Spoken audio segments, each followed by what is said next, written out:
Selamat pagi dan shalom. Kembali lagi kita bertemu dalam Renungan Harian Toraya edisi Rabu 5 April 2023. Sebelum kita membaca dan merenungkan sebagian dari firman Tuhan, mari kita satu dalam doa, kita berdoa. Allah Bapa dalam kerajaan sorga, Bapa pemilik kehidupan kami, sebentar lagi kami akan membaca dan merenungkan sebagian dari firman-Mu. Biarlah firman-Mu ini dapat tertanam baik dalam hati maupun pikiran kami dan dapat kami lakukan dalam kehidupan kami sehari-hari. Inilah yang menjadi doa anak-Mu. Haleluya. Amin. Pembacaan kita pada pagi hari ini terdapat dalam kitab Ratapan pasal yang ketiga ayat 1 sampai dengan 7. Lembaga Alkitab memberikan judul Penghiburan dalam Penderitaan. Akulah orang yang melihat sengsara disebabkan cambuk murkanya.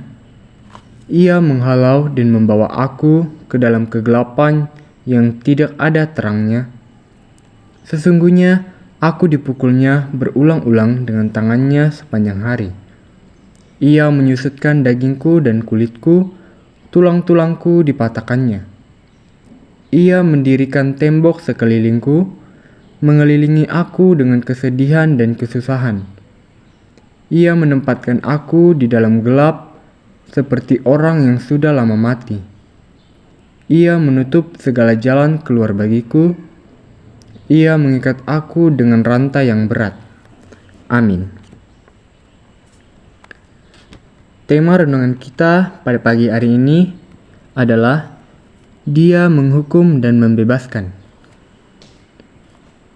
Kitab Ratapan dalam surah Madatu disebut bating. Isi dari kitab Ratapan adalah ungkapan kepedihan hati meratapi kehancuran Yerusalem dan Bait Allah. Sangat wajar jika peristiwa ini diratapi. Betapa tidak, kota yang indah dan Bait Allah yang sangat megah telah menjadi reruntuhan yang mengerikan.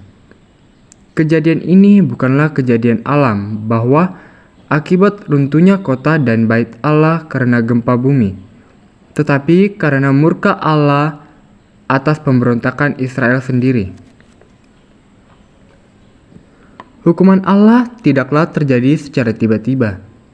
Sejak awal, bangsa itu telah diingatkan, ditegur untuk segera berbalik kepada Allah. Mereka harus segera bertobat sebelum penghukuman Allah dinyatakan. Namun karena ketegaran hati mereka, sehingga terjadilah peristiwa dahsyat itu.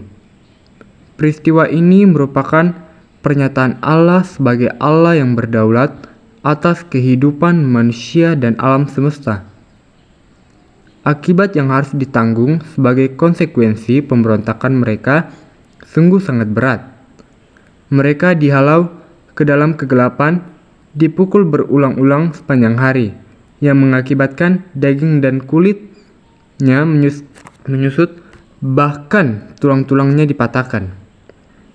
Mereka dikurung dalam ruangan yang berdinding tembok, yang sangat gelap bagaikan kubur, dan diikat dengan rantai.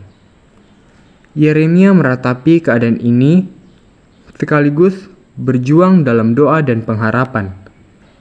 Ia tahu bahwa walaupun Tuhan yang menghukum karena murkanya atas pemberontakan Israel, namun ia pula meyakini bahwa hanya Allah yang dapat mengampuni mereka dan memberi kekuatan untuk menghadapi pergumulan yang sedang dialami. Setialah agar tidak dihukum. Bertobatlah agar Tuhan melepaskan dari pergumulan. Amin firman Tuhan. Saudara-saudara, mari kita satu dalam doa, kita berdoa. Allah Bapa dalam kerajaan sorga, Bapa pemilik kehidupan kami telah mendengarkan sebagian dari firman-Mu. Biarlah firman-Mu ini dapat kami lakukan dalam kehidupan kami sehari-hari. Ya Tuhan, sebentar lagi kami akan melakukan aktivitas kami. Kiranya Engkau memberkati aktivitas kami dari pagi ini hingga akhir. Allah Bapa dalam kerajaan sorga, ampunilah salah dan dosa kami yang kami bawa di dalam nama anakmu Yesus Kristus. Itulah Tuhan dan Juru Selamat kami yang hidup. Amin. Demikianlah renungan Harian Toraya edisi Rabu 5 April 2023. Sampai bertemu di edisi selanjutnya. Selamat pagi dan shalom.